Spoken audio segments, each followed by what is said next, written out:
once again, welcome back to InfoLight.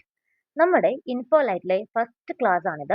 നമ്മൾ ഇന്ന് ഈ ഒരു ക്ലാസ്സിൽ ഡിസ്കസ് ചെയ്യാൻ പോകുന്നത് ജോഗ്രഫി എന്ന സബ്ജക്റ്റ് ആണ്. ഇന്ന് ഡിസ്കസ് ചെയ്യാൻ പോകുന്ന ടോപ്പിക് നമ്മുടെ PSC, കേരള PSC ആയാലും അതുപോലെ SSCക്ക് പ്രിപ്പയർ ചെയ്യുന്നവർക്കും UPSCക്ക് പ്രിപ്പയർ ചെയ്യുന്നവർക്കും വളരെ ഇമ്പോർട്ടൻ്റ് ആയ ടോപ്പിക്കാണ് നമ്മൾ ഡിസ്കസ് ചെയ്യാൻ പോകുന്നത്. നമുക്ക് ഒട്ടും ടൈം കളയാണ്ട് ടോപ്പിക്കിലേക്ക് കിടക്കാം. അപ്പോൾ ടോപ്പിക്കിന്റെ പേരാണ് നോർത്തേൺ മൗണ്ടെയിൻ റേഞ്ചസ്, അല്ലെങ്കിൽ നമ്മൾ PSC പഠിക്കുന്നുണ്ട്, നമുക്ക് ഉറപ്പായിട്ട് എന്ത് വേണം, അതിന്റെ ഒരു മലയാളം അല്ലെ ട്രാൻസ്ലേഷൻ കൂടി അറിഞ്ഞിരിക്കണം. ഉത്തരപർവ്വത മേഖല. ഉത്തരപർവ്വത മേഖല അല്ലെങ്കിൽ നോർത്തേൺ മൗണ്ടെയിൻ റേഞ്ചസിന്റെ ഒരു ഇൻട്രൊഡക്ഷൻ ക്ലാസ് ആണ് നമ്മൾ ഇന്ന് പഠിക്കാൻ വേണ്ടി പോകുന്നത്. അപ്പോൾ ഈ നോർത്തേൺ മൗണ്ടെയിൻ റേഞ്ചസ് എവിടം തൊട്ട് എവിടെ വരെയാണ് നമ്മൾ ആദ്യം അറിഞ്ഞിരിക്കണം. അപ്പോൾ എവിടം തൊട്ട് എവിടെ വരെയാണ് നോർത്തേൺ മൗണ്ടെയിൻ റേഞ്ചസ് ഉള്ളത്? നമ്മുടെ ഈ പറയുന്ന ജമ്മു ആൻഡ് കാശ്മീർ തൊട്ടിട്ട് എവിടെ വരെയുണ്ട്? അരുണാചൽ പ്രദേശ് വരെയാണ് മെയിൻ ആയിട്ട് ഈ പറയുന്ന ഉത്തരപർവ്വത മേഖല അല്ലെങ്കിൽ നോർത്തേൺ മൗണ്ടെയിൻ റേഞ്ചസ് ഉള്ളത്. അപ്പോൾ ജമ്മു ആൻഡ് കാശ്മീർ ടു അരുണാചൽ പ്രദേശ് എന്ന് എന്താ പറയുക, നമുക്ക് north western part of India to north eastern part of India, അല്ലെങ്കിൽ വടക്ക് പടിഞ്ഞാറും ഭാഗം തൊട്ടിട്ട് വടക്ക് കിഴക്ക് ഭാഗം വരെ നമുക്ക് എന്ത് കാണാൻ പറ്റും? നമുക്ക് ഈ പറയുന്ന ഉത്തരപർവ്വത മേഖല അല്ലെങ്കിൽ നോർത്തേൺ മൗണ്ടെയിൻ റേഞ്ചസ് കാണാൻ വേണ്ടി സാധിക്കും. അപ്പോൾ north west part of India to north eastern part of India വരെ നമുക്ക് എന്ത് കാണാൻ പറ്റും? നോർത്തേൺ മൗണ്ടെയിൻ റേഞ്ചസ് കാണാൻ വേണ്ടി സാധിക്കും. ഇനി ഒരു ക്വസ്റ്റ്യൻ ചോദിക്കുകയാണ്, ഏതൊക്കെ സ്റ്റേറ്റിലൂടെയാണ് ഈ പറയുന്ന നോർത്തേൺ മൗണ്ടെയിൻ റേഞ്ചസ് പാസ് ചെയ്ത് പോകുന്നത്? ഏതൊക്കെ സ്റ്റേറ്റിലൂടെയാണ്? അപ്പൊ നമുക്ക് സ്റ്റേറ്റുകളുടെ എണ്ണം ചോദിക്കുമ്പോൾ ഉറപ്പായിട്ട് നമുക്ക് എന്ത് ഉൾപ്പെടുത്താൻ പറ്റില്ല? നമുക്ക് ലഡാക്കോ ജമ്മു ആൻഡ് കാശ്മീർ ഒന്നും തന്നെ ഉൾപ്പെടുത്താൻ പറ്റില്ല. അപ്പൊ നമ്മൾ എന്ത് ചെയ്യും? അതിനൊക്കെ ഒഴിവാക്കും. എന്നിട്ട് ബാക്കി സ്റ്റേറ്റുകൾ നോക്കുമ്പോൾ എത്ര സ്റ്റേറ്റ് ഉണ്ട്? ബാക്കി സ്റ്റേറ്റിലൊക്കെ നമുക്ക് കാണാൻ പറ്റുന്നത് ഇത്രയും സ്റ്റേറ്റ് ഉണ്ട്. 8 സ്റ്റേറ്റിലൂടെയാണ് ഈ പറഞ്ഞ നോർത്തേൺ മൗണ്ടെയിൻ റേഞ്ചസ് പാസ് ചെയ്ത് പോകുന്നത്. അപ്പോൾ ഏതൊക്കെയാ സ്റ്റേറ്റ്? ഞാൻ ജസ്റ്റ് റഫ് ആയിട്ടുള്ള ഒരു ഇന്ത്യ മാപ്പിൽ ജസ്റ്റ് സ്റ്റേറ്റുകൾ ജസ്റ്റ് മാർക്ക് ചെയ്തിട്ടുണ്ട്, നിങ്ങൾക്കത് വെറുതെ നോക്കാം. ഓക്കെ, അപ്പൊ നമ്മുടെ സ്റ്റേറ്റുകളുടെ പേര് ഓർന്ന് നോക്കാം. ഫസ്റ്റ് സ്റ്റേറ്റ് ആണ് ഹിമാചൽ പ്രദേശ് അല്ലെ.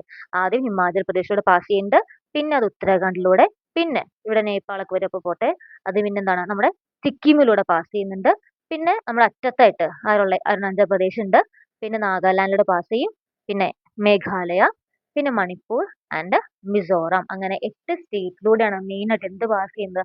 നോർത്തേൺ മൗണ്ടെയിൻ റേഞ്ചസ് പാസ് ചെയ്യുന്നത്. അത് ഏതൊക്കെ സ്റ്റേറ്റ് ആണ്? ഒന്നാമത്തെ ഹിമാചൽ പ്രദേശ്, പിന്നെ ഉത്തരാഖണ്ഡ്, പിന്നെ സിക്കിം, അരുണാചൽ പ്രദേശ്, നാഗാലാൻഡ്, മണിപ്പൂർ, മേഘാലയ, മിസോറാം. കൃത്യമായിട്ട് പഠിക്കുക. 8 സ്റ്റേറ്റ് ഏതൊക്കെയാണ്? ഹിമാചൽ പ്രദേശ്, ഉത്തരാഖണ്ഡ്, സിക്കിം, അരുണാചൽ പ്രദേശ്, നാഗാലാൻഡ്, മണിപ്പൂർ, മേഘാലയ, മിസോറാം. അപ്പൊ 8 സ്റ്റേറ്റിലൂടെയാണ് മെയിൻ ആയിട്ട് എന്ത് പാസ് ചെയ്യുന്നത്? ഉത്തരപർവ്വത മേഖല അല്ലെങ്കിൽ നോർത്തേൺ മൗണ്ടെയിൻ റേഞ്ചസ് പാസ് ചെയ്ത് പോകുന്നത്. ക്ലിയർ ആയല്ലോ? ഈ നെക്സ്റ്റ് നോക്കാൻ പോകുന്നത് ഈ പറയുന്ന നോർത്തേൺ മൗണ്ടെയിൻ റേഞ്ചസിന്റെ ക്ലാസിഫിക്കേഷൻസ് ആണ്. നമുക്ക് ഇവരെ മെയിൻ ആയിട്ട് 3 ആയിട്ട് ക്ലാസിഫൈ ചെയ്യാൻ പറ്റും. ഏതൊക്കെയാണ്? ട്രാൻസ് ഹിമാലയാസ് ആയിട്ടും, ഹിമാലയാസ് ആയിട്ടും, അതേപോലെ തന്നെ ഈസ്റ്റേൺ ഹൈലൻഡ്സ് ആയിട്ടും അല്ലെങ്കിൽ കിഴക്കൻ മലനിരകളായിട്ടും നമുക്ക് എന്ത് ചെയ്യാൻ പറ്റും?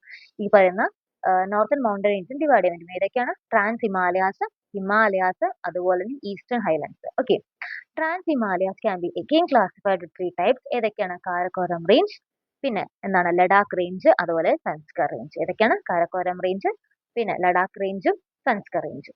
ഇനി ഹിമാലയാസ് എങ്ങനെയൊക്കെ ഡിവൈഡ് ചെയ്യാൻ പറ്റും? ഹിമാദ്രി, ഹിമാചൽ ആൻഡ് ശിവാലിക്. ഏതൊക്കെയാണ്? ഹിമാദ്രി, ഹിമാചൽ ആൻഡ് ശിവാലിക് ആയിട്ട് ഡിവൈഡ് ചെയ്യാൻ പറ്റും. പിന്നെ ഈസ്റ്റേൺ ഹൈലൻഡ്സ് അല്ലെങ്കിൽ കിഴക്കൻ മലനിരകൾ എന്ന് പറയുമ്പോൾ അത് ഏതൊക്കെയുണ്ട്? നമുക്ക് പട്കായ് ഹിൽസ് പറയാൻ പറ്റും, Naga hills, Mizo hills, Khasi hills, Garo hills, ഇങ്ങനെ അതൊക്കെയാണ് മെയിൻ ആയിട്ട്. നമുക്ക് ഇതൊക്കെ തന്നെ എന്ത് ചെയ്യണം? എക്സ്പ്ലെയിൻ ചെയ്ത് പഠിക്കാനുണ്ട്. ഇതൊക്കെ നമ്മൾ എക്സ്പ്ലെയിൻ ചെയ്ത് വരും വീഡിയോസിൽ പഠിക്കുന്നതായിരിക്കും. ഇതൊക്കെ വളരെ ഇമ്പോർട്ടന്റ് ടോപ്പിക് ആണ്, ഒന്നും സ്കിപ്പ് ചെയ്യാണ്ട് പഠിക്കണം. ഇത് ഫുള്ളും പഠിച്ചാലേ നമുക്ക് ആ ഒരു ഹിമാലയ, നമ്മുടെ ഇന്ത്യയിലുള്ള ഫുൾ മൗണ്ടൻ റേഞ്ച് ഒക്കെ ആ ഒരു നോർത്തിലുള്ള ഫുൾ മൗണ്ടൻ റേഞ്ച് പഠിച്ചു തീർക്കാൻ വേണ്ടി സാധിക്കുള്ളൂ. അപ്പൊ ഒന്നുകൂടി പറയാം, trans Himalayas, Himalayas, eastern highlands. Trans Himalayas ഏതൊക്കെയുണ്ട്? കാരക്കോറം റേഞ്ച്, ലഡാക്ക്, സൻസ്കാർ. ഹിമാലയസിലാണെങ്കിലോ ഹിമാദ്രി, ഹിമാചൽ, ശിവാലിക്. ഈസ്റ്റേൺ ഹൈലൻഡ്സിലാണെങ്കിലോ Patkai, Naga, Mizo, Khasi and Garo hills. Okay, കിട്ടിയല്ലോ? ഇനി അടുത്ത് നോക്കാൻ പോകുന്നത് ഏതൊക്കെ റിവേഴ്സ് ആണ് ഈ പറയുന്ന നോർത്തേൺ മൗണ്ടെയിൻസ് നിന്ന് ഒറിജിനേറ്റ് ചെയ്തിട്ടുള്ള റിവേഴ്സ് ഏതൊക്കെയാന്ന് നോക്കാം.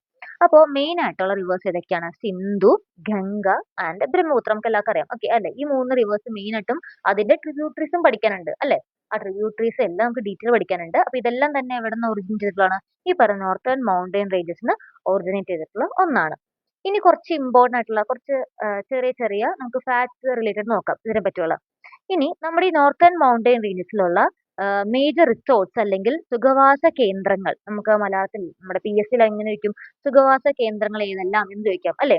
മേജർ റിസോർട്ട്സ് അല്ലെങ്കിൽ സുഖവാസ കേന്ദ്രങ്ങൾ ഏതെല്ലാം എന്തൊക്കെ പറയാം? നമുക്ക് ഷിംല, ഡാർജിലിംഗ്, കുളു ആൻഡ് മണാലി. ഇത്രയാണ് എന്ത് നമ്മുടെ മേജർ ആയിട്ടുള്ള സുഖവാസ കേന്ദ്രങ്ങൾ. ഷിംല, ഡാർജിലിംഗ്, കുളു, മണാലിയാണ് മേജർ ആയിട്ടുള്ള സുഖവാസ കേന്ദ്രങ്ങൾ എന്ന് പറഞ്ഞിട്ടുള്ളത്. കിട്ടിയല്ലോ. ഇനി ഇൻഡസ്ട്രിയൽ ബേസിസിന് വേണ്ടി, ഇൻഡസ്ട്രിക്ക് വേണ്ടി ചെമ്മരിയാടുകളെ, ഷീപ്പുകളെ വളർത്തുന്ന സ്റ്റേറ്റ്സ് ഏതൊക്കെയാണ്? അതിന് ഫേമസ് ആയ സ്റ്റേറ്റ്സ് ഏതൊക്കെയാ ചെയ്തൊക്കെ പറയാം നമുക്ക്. കാശ്മീർ ഉണ്ട്, അതുപോലെ തന്നെ ഹിമാചൽ പ്രദേശ് ഉണ്ട്. ഏതൊക്കെയുണ്ട്? കാശ്മീർ ഉണ്ട്, അതുപോലെ തന്നെ ഹിമാചൽ പ്രദേശ് ഉണ്ട്. ഓക്കെ. ഇനി ഈ നോർത്തേൺ മൗണ്ടൈൻ റേഞ്ചസിലെ ഏറ്റവും കൂടുതൽ പോപ്പുലേറ്റഡ് ആയിട്ടുള്ള ഏറ്റവും കൂടുതൽ ആളുകൾ, ജനസംഖ്യ കൂടുതലുള്ള സ്റ്റേറ്റ് അല്ലെങ്കിൽ റീജിയൻ, സ്റ്റേറ്റ് അല്ല റീജിയൻ ഏതാ വെച്ചാൽ നമുക്ക് എന്ത് പറയാൻ പറ്റും?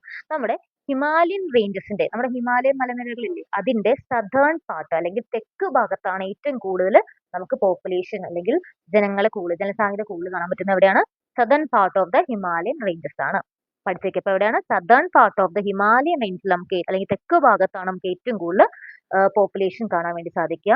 അതുപോലെ തന്നെ PSC ചോദിക്കാറുണ്ട്, മൗണ്ടെയിൻ റേഞ്ചസിലുള്ള ഫെർട്ടൈൽ സോയിൽ ഏതാണ് എന്ന് ചോദിക്കാറുണ്ട്. അതിനകത്ത് ഏറ്റവും ഫെർട്ടൈൽ സോയിൽ ഏതാണ്? പിന്നെ എന്താ പറയണ്ടേ?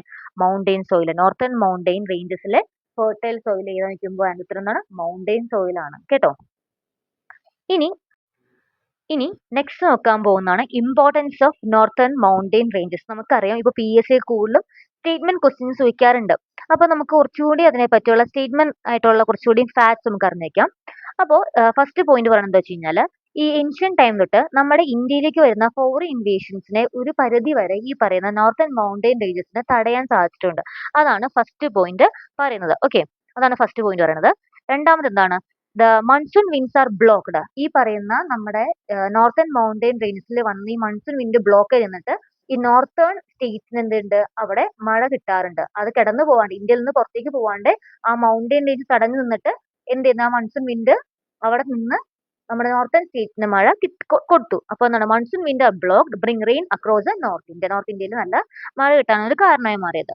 പിന്നെന്താണ്? Prevent the dry cold wind that blow from north during winter from entering India. ഇപ്പൊ നമ്മൾ നേരത്തെ പറഞ്ഞു, ഈ നമ്മുടെ ഇന്ത്യയിൽ കൂടെ പാസ് ചെയ്ത് പോകുന്ന മൺസൂൺ വിൻഡ് തടഞ്ഞു നിർത്തി നോർത്ത് ഇന്ത്യയിൽ മഴ കൊണ്ടുവരുന്നു. അതേപോലെ തന്നെ ഈ ഹിമാലയസ് അല്ലെങ്കിൽ മൗണ്ടൈനിന്റെ അപ്പർ സൈഡിൽ നിന്ന് വരുന്ന തണുത്ത കാറ്റിനെ തടഞ്ഞു നിർത്തി ഇന്ത്യയിലേക്ക് എൻ്റർ ചെയ്യാണ്ട് തളയ്ക്കുന്നുണ്ട്. അതുകൊണ്ടാണ് നമ്മുടെ ഇന്ത്യയിലുള്ള പല നോർത്തേൺ സ്റ്റേറ്റ്സും ഇങ്ങനെ തണുത്ത് വിറച്ച് പോകാണ്ടിരിക്കുന്നത്, അല്ലെങ്കിൽ ഐസ് കവേർഡ് ആയി പോകാണ്ടിരിക്കുന്നത്. ഓക്കെ, അപ്പൊ അങ്ങനെ ഡ്രൈ കോൾഡ് വിൻഡിനെ നമ്മുടെ ഈ പറയുന്ന ഇന്ത്യയിലേക്ക് എൻ്റർ ചെയ്യാണ്ട് തടഞ്ഞു നിർത്താനും ആര് സഹായിക്കുന്നുണ്ട്? നോർത്തേൺ മൗണ്ടൈനിൽ സഹായിക്കുന്നുണ്ട്. അതാണ് അടുത്ത പോയിന്റ് പറയുന്നത്.